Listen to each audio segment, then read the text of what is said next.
हाय दोस्तों, स्वागत है आप सभी को हमारे ऑफिशियल चैनल में। चैनल पे नए न तो चैनल को सब्सक्राइब करें, बेल आइकन प्रेस करें ताकि कोई भी वीडियो बनाऊँ तुरंत आप सभी के पास पहुँचे। जैसे कि आप जानते हैं, ग्लोबल म्यूजिक जैक्सन से पवन सिंह का टीजर छूटा है होली सॉन्ग का, जो गाना बहुत ही बेहतरीन है, बहुत ही अच्छा गाना है। तो हम गाना का नाम है चोलिया छोट लैला ए पाहुन, जो गाना। तो आइए हम इस गाने पर बात करते हैं। गाना तो बहुत बेहतरीन है, बहुत ही अच्छा है। इसमें शानदार लुक दिखाया है, लग रहा है कि गाना देसी, एकदम देसी मुंड में बना है गाना। गाना वाकई में रिकॉर्ड तोड़ देगा, गाना बहुत ही बजेगा। आप सब तैयार रहिए, जल्दी ग्लोबल म्यूजिक जैक्सन से छूटने वाला है गाना वो भी। और इस बार पवन सिंह का 6-7 गाना मिलेगा आप सभी को देखने को।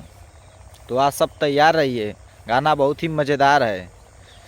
जल्दी रिलीज होने वाला है ग्लोबल म्यूजिक से, उनके ऑफिशियल चैनल से भी गाना आएगा। बहुत ही शानदार गाना है। इस बार 7-8 गाना कम से कम पवन सिंह का आएगा। तो फिलहाल जो अपडेट था मैं आप सभी को दिया हूँ। मेरा वीडियो कैसा लगा कमेंट आप सब बताइएगा। फिर मिलते हैं अगले वीडियो में।